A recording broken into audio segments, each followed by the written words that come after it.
So why is it okay that you haven't been using your platform to speak out against white people for the last 4 years and they've had to endure a bunch of stuff on college campuses, which I have because my son and my children are half white and half black, and they're going to have to deal with this world of being told that one is a victim and one is the oppressor. So I was passionate about that. I was passionate about the BLM stuff because I'm a black American. It was my experience. Right. What happened was wrong. Okay. But I didn't then go around and find Jewish people who weren't saying enough and say, well, obviously this is what you must think because you haven't used your platform to say this, you haven't said the right words. That's giving you ownership to my voice, right? I am not. No, but you are speaking about this issue. So you're coming into this lane to talk about Israel and making commentary and stuff like that. No. So if you were not saying much and I was seeking you out to say, hey, Candace, why aren't you talking about this? You'd have a point. But you are talking about these issues. So no, you should be I actually have not. I actually have not. Like you guys know, I have my issues with hosts of the Daily Wire, and I think sometimes they go overboard and they put out informations that really do not have any bearings. And I think that some of the things they say and do is kind of like really 1900. And I'm like, come on, guys, we are in the 21st century. Shouldn't we live accordingly? But they have their own issues, and I respect that. I might not agree with it, but I respect it because I'm someone who believes that I do not necessarily have to agree with you. I do not necessarily have to accept what you said, but I will respect it. If it is your own opinion, I will respect it. And I will hope you grant me the same courtesy, right? Don't accept what I say. Don't agree with what I say, but respect my opinions. So I want us to watch this debate between Candace Owens and one supporter of Israel. Candace Owens for a while now has gone through some very, very troubling times. Her remarks on the ongoing issue in Gaza haven't really put her in a good spot. And the people have came out from all over to kind of like bash at her for saying what she said, which I do believe that she has always said stuff like this, but since it wasn't geared towards Israel or the Israelis people or the Israelis authority, it was kind of like accepted by fellow Israelis or fellow conservatives, right? But when she said something that was geared towards the Israelis' occupation or bombardment of Gaza, then all of a sudden everyone was like, "Yay! Let's pause for a second. Let's back out for a second. This is a no-go area." And then everyone came at her. Even Ben Shapiro went as far as calling her disgraceful and said that if she's not happy with the money the Daily Wire was paying her, she can quit. It brought a lot of confusion, and people were like confused if Ben Shapiro is one of the managing directors or management people at the Daily Wire. So let's watch this debate. And then when we come back, we shall share our thoughts and opinion about it. Did you use your voice and your platform to speak out against anti-white racism as it was happening for these last 4 years, when they were burning down college campuses when white conservatives were coming to speak, when they were, burning people in effigy when white conservatives were coming to speak, when they were marching and they were breaking in and Antifa was breaking into college campuses, talking about white men always being the oppressor? Did you use your platform to speak out against that? Well, I didn't quite have a platform as of yet until more recently to be speaking out against it. But again, like, I'm a Jew, and therefore it's unfair to disqualify or invalidate. Like, everyone has subjective things that are more valuable to them. The fact that my family, my community, like, do you love your own children and your own parents more than other people on the street? Yes, and that's perfectly Well, I understandable. mean, It doesn't mean that's kind of it the doesn't point. mean no, it doesn't mean objectively it's not all wrong. And I can Yeah, it is all wrong. But if why I was is it having that? let me finish your Yeah, question. let me let If you I was having a finish. conversation, You're right. if I was having a conversation on a podcast, I've been critical of all this stuff, all the woke nonsense for a really long time, and this double standard. And I think that what you're seeing on college campus now is the culmination of the manifested ideas of the far left idea of oppressor and oppressed, and putting Israel into that lens that Israel is the white settler colonialist power that is the oppressor, and the Palestinians are the necessarily the victim, and therefore anything that they do is virtuous. It's fully consistent with these discussing ideas that have been leveled at what you're talking about. So I think there's an allyship there about talking about judging people not based on immutable characteristics, but as individuals. And I think these ideas are all stemming from the same place. The anti-Semitism of the left is the same hatred towards the West, towards the United States, towards the idea of who we put into the oppressor class. It justifies not just Hamas atrocities towards Israelis, but the bourgeoisie against the proletariat against the bourgeoisie, excuse me. It justifies all these far left atrocities, and that's what it's coming from. So I want to take a stand against all of that. Now, when it comes close to home for me and people are calling for, and I have family and friends in Israel and people are calling for me, yes, it's going to hit a certain nerve, because that's like someone saying a friend of yours was attacked or a family member was attacked.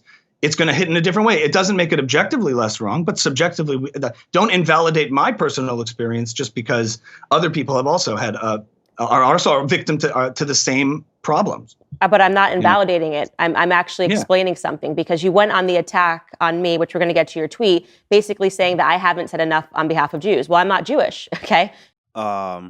First, let me start by saying that, yes, Israel is occupying Palestinian lands. And we might deny this. You and I might argue about this, but it's been documented. It's clear. You can go look it out for yourself. Israel has been building illegal settlements. Israel has turned Palestinian territory into a surveillance dystopia. Israel has done all that. Israel has had Gaza under quote-unquote siege for 20 plus years.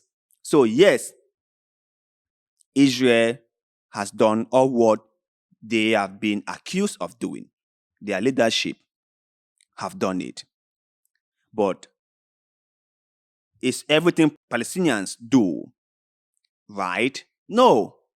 Hamas attack on Israel was horrible. It's terrible. It shouldn't have happened. The killing of civilians is always wrong. It doesn't matter who did it. It doesn't matter. A terrorist group did it is wrong. A legitimate government military force like the IDF is still wrong.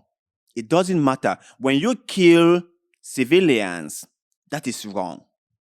It's really wrong. And again, there's a funny thing about the Israeli authority. I don't know if it is with I don't think it's with the whole problem. Let me correct myself here. I think it is with some Israeli hardliners, some of the members of their authority. I think they are always with this opinion that everyone has to go along with everything they say. That when they say something, people just have to fall in line. When they say jump, everyone has to be like, how high? No. We don't have to do that. Because you can see what Candy asked him here, right? When all this Antifa thing, Black Lives Matter thing was all going on, what did he do? And remember, most Israelis donors are now withdrawing their donations. Okay, they used to donate to these top universities in US. What are they doing now? They are now withdrawing all their donations from these universities because those universities have led Palestinians protest. Those universities have let students champion the Palestinian cause. And by so doing, the Israeli donors are withdrawing their support from the school. What does that say? What does that say? Because when this was about Black Lives Matter, they didn't withdraw support, did they? When this was about Antifa, none of them withdrew support. They still support the universities, right?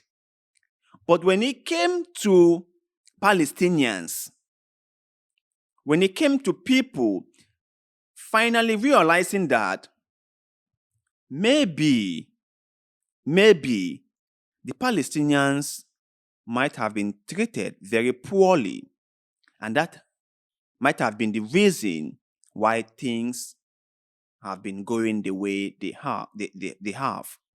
And maybe something is needed to be done. Like, we need to do something, right? We cannot just sit and watch Palestinians keep on going through this cycle again and again and again and again. It has been ongoing for 70 plus years. I think enough is enough. Maybe we should put an end to this cycle, right? And then Israelis hardliners are like, yay, anti-Semitism. Yay, they don't like us. Their donors are pulling their money, which they have the right to do so. They have the right to do so. It's their money. They can put it wherever they want. They can withdraw it if they want. It's their money. I have no beef with that. I have no qualms with that. But my point is, do not cry foul. Okay? Do not cry foul now because things are not going your way. Okay? If you saw something and you didn't say anything, do not cry now and do not come out and start crying that people are saying things that you do not appreciate. Where people said things about other people that those people did not appreciate, but you did not say anything, and you sat there and you watch. Do not come here and claim some kind of moral high grounds, making yourself look superior than other people, because that won't work out. That will not work out. If it happened to other people and you said nothing, you did nothing, do not expect others to come to your aid now. And if others do not want to get involved, do not look at them as horrible and terrible people, because you did not come to their aid when they were going through a lot. You did not. You sat quietly and watched. So how do you expect them to come to your rescue when you never ever considered them as people worthy of your support?